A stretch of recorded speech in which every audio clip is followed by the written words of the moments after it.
and Sid Redburn in the Gears of War, Fallout, Horizon Forbidden West, alongside legendary DC comic superhero animated films like Batman, Hush, Son of Batman, Green Lantern, and Gods and Monsters, and Freedom Fighter.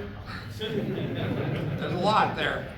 The characters he's played, there's so many. You got Jim Gordon, Darkseid, and others. He's one of the only a couple of actors in history who have played both Batman and Commissioner Gordon. Give it up, guys, for Bruce.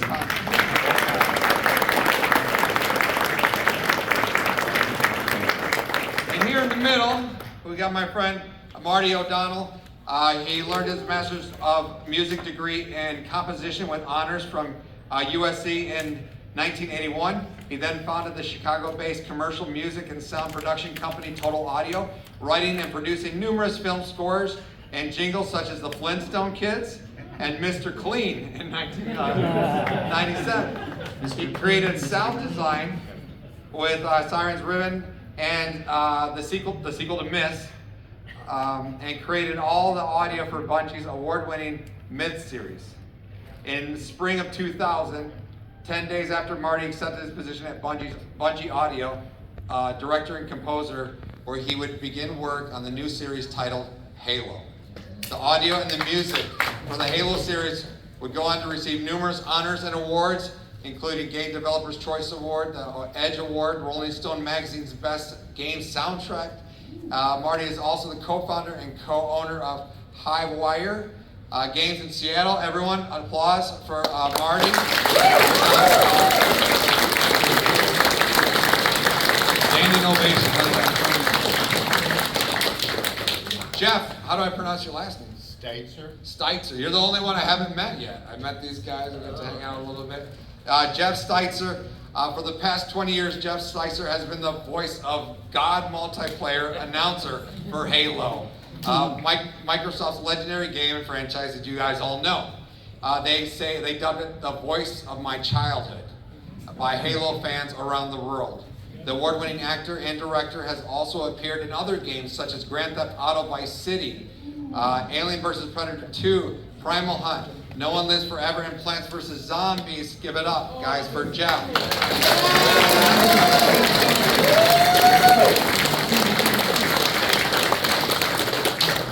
These are my favorite kind of panels because the fans have so many questions, but do you have something to say, Bruce? No, I'm just getting my posture correct. Oh, okay, let's get the posture ready. My name is Joel Valley. If you don't know, I host a show on TV and on YouTube called Media Glitch, where you can find all these panels and you can enjoy them again at your leisure. And in case you missed something, and I love these panels because you guys, when there's a ton of fans, man, you guys have a ton of questions. So I won't use too much time with my own questions, but I do have some. I love to start out with breaking in stories. And so Bruce, let's start with you. How did you break into the industry? The acting industry or the voiceover part of it? Let's whatever you want to start with. I think both is very crucial. Well, I started acting just when I was in college, and I'll just make it very brief. I was a marine biology major. That's how I broke in. That's usually the case. That's where it starts. I was in North Carolina, and a movie studio opened up, and I went down to be an extra in a film called Firestarter with Drew Barrymore. Oh yeah, Steve McKean. So when I was in line, they pulled me out of the line and said, "Hey, you're perfect size and weight to be a stand-in for our lead actor, David Keith." Not Keith David. David Keith. And I said, "What does that pay?" And they said, "It's $40 a day." And I said, "Oh, background's 15, so yes, I'm in." I ended up working on that film for 6 weeks and got to rehearse scenes with George C. Scott, legendary actor. And met Martin Sheen, and of course, but also became friends with Drew Barrymore and her mom. And so after working on that film, I decided that was a little more fun than marine biology, just because it involved organic chemistry, which I was really pretty bad at. So I just packed my bags and went to New York and started getting into theater class, and that's how that all happened. As far as voiceover goes, very briefly, I was in a bar, hanging out, as actors do, and happened to meet this guy who asked me what I was doing these days, and I said, I'm really want to get into voiceover. And this was probably about 2000, 2001. No, it was a little after that, actually. And he said, that's what I do, I direct video games. So here's my card. And in fact, I have something for you. Long story short, through a series of events, 6 months later, the people at 343 invited me to come down and meet them on the soundstage. And out of 20 guys, they chose me to play Master Chief. Wow. And that was my first gig.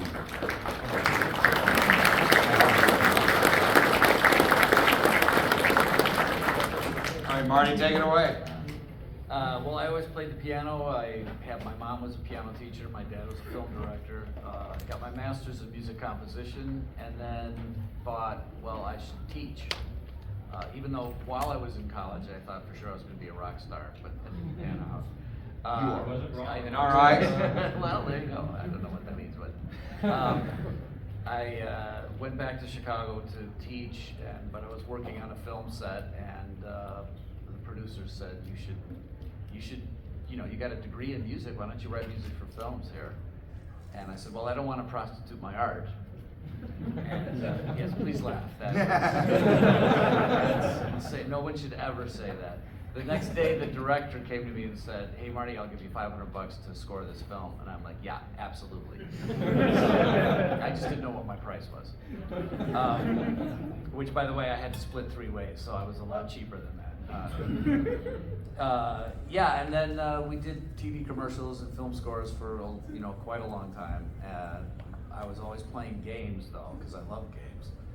I started playing, I got a beta copy from a kid who was working with his friends in Spokane, Washington. He was the son of a friend of mine. He was about 18, and he came to visit, and he said, "You should, I want to show you this game that my friends are making." So I said, "Sure," and he put it in my little CD-ROM in my home studio, and this is in 1993, and it was Myst, which no one had seen yet.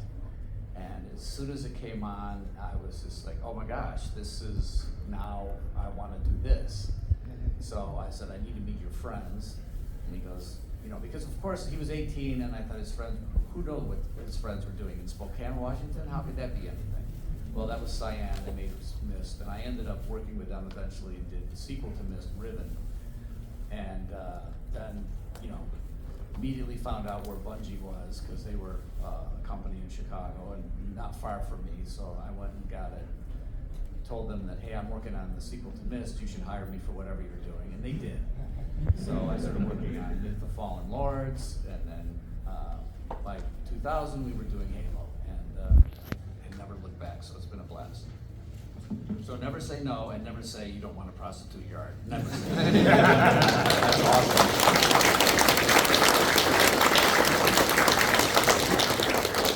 All right, Jeff, you're up.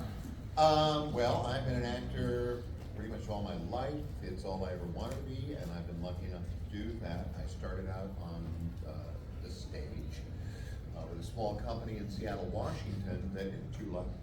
And that led to my being approached. That allowed me to be approached by people who did commercial work, and that's how I got into voiceover in 1976. And was doing commercials and having a great time and not thinking too much about it. I eventually got an agent who said, "Do you have representation?" I said, "No." She said, "I'll be happy to do it." And I said, "Okay." And then she's the one who called me one day and said, "There's an audition for you out at Microsoft Studios, write down a couple of things for some new game." I said, "What is it?" She said, "It's called Halo," which meant nothing to me at all. So I was like, sure, why not? And so I went out and I auditioned for the game and eventually was asked to be the Voice of God multiplayer announcer, which I've been happy to be for 22 plus years. Actually, I think we chose you to be Master Chief. Well, there was, yes. I was originally told by my agent, she said, "Congratulations, they loved your audition, they wanted to be Master Chief." And I went, okay. You know, like, I was like, sure, okay, that sounds fine. Then, meanwhile, the first game was, I think, predominantly local Seattle actors, was it not? Pretty much, except for then I for some reason I thought you would be perfect as the multiplayer announcer.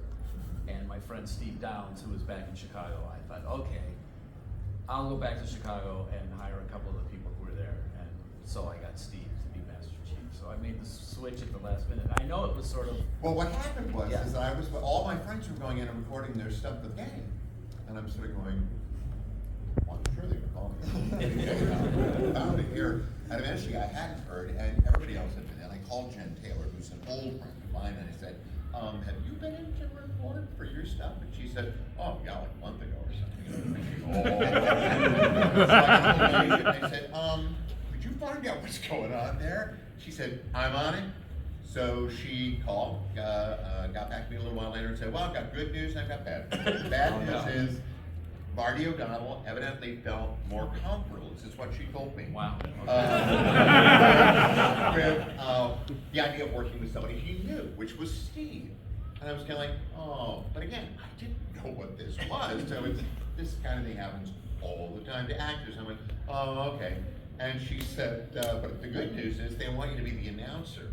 And I went, the announcer? Thinking, oh, that'll be so boring. Well, I was wrong, because when I went in to actually start working on the game, I told this, we were talking about this last night, I remember this so vividly. The first day I went to work, I arrived at Microsoft Studios, I was taken in, Marty came out, introduced himself, took me back to where everybody was working on this game, showed me all the incredible graphics, because at that time, this was like unbelievable stuff. Showed me this big ring. Unfriggin' believable, I believe. This huge ring. Was it a Halo ring, I guess? I didn't know what it was. But it was like, oh, this is great, you know. And then we went back to work on it, we had to come up with a voice. And so I think it was a little bit of Master Chief. I'd done some weird alien voice or something like that. And so we sort of put a little of that in, and then he said, Monster Truck Rally. Monster Truck Rally. And he said, a little bit less Monster Truck Rally. And we sort of, you know, fiddled with the whole thing, and that's where the voice came up with.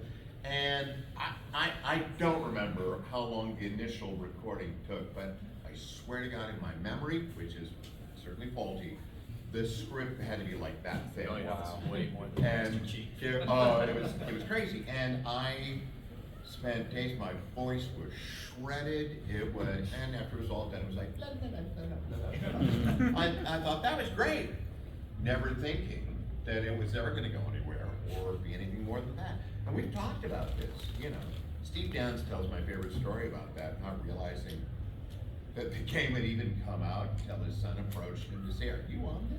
And he was like, oh, I think I did do that game, you know. We just had no idea. And then, yeah, here it is 22 plus years later. Yeah, Steve said like he saw the thing and the kids, his son and some of his son's friends were in the room and he was like, well, Dad, which character are you? And he's like, I think I'm that main guy that. Like his name is They're like, Sergeant or "What?" something. Yeah. Is it Master Chief? Oh yeah, I think that's it. And then all of a sudden there was like a line of kids around the block waiting. That's when he realized maybe this game was some sort of a hit. And there's been a line around the block to meet him ever since everywhere he goes. So, tell me, you guys, what was that like when Halo became big and huge emotionally? I wasn't aware of it. You know it's a thing now, right? Yeah, It's I like, know. you know, the way Good job, right? video games work, it was, you know, you'd get the call to go in and you'd record. And so I recorded and then I left. And that was it, as far as I knew. Until I got a call saying, they're doing a second game. You know, can you come back and do that? And it's like, oh, yeah, sure, okay, great. Not until the second game. Yeah, and then I think I happened to see somewhere in the paper, it's like Halo releases The second game, they made $175 million in their first day in the United States alone. I went, what? Oh, I'm definitely being underpaid. It's freaking believable. Anyway, yeah, and then after that, it became this thing. It never really, it was never real for the longest time. And a lot of that was because I didn't really have access to fans. Nobody knew what I looked like, you know, basically. I mean, you know, there was something online, I would occasionally Google myself, kind of, I do. And there was some comment where they were talking about me, and some guy had seen a video that I'd done for this nephew of a friend of mine, and he said, oh man, I thought that guy was a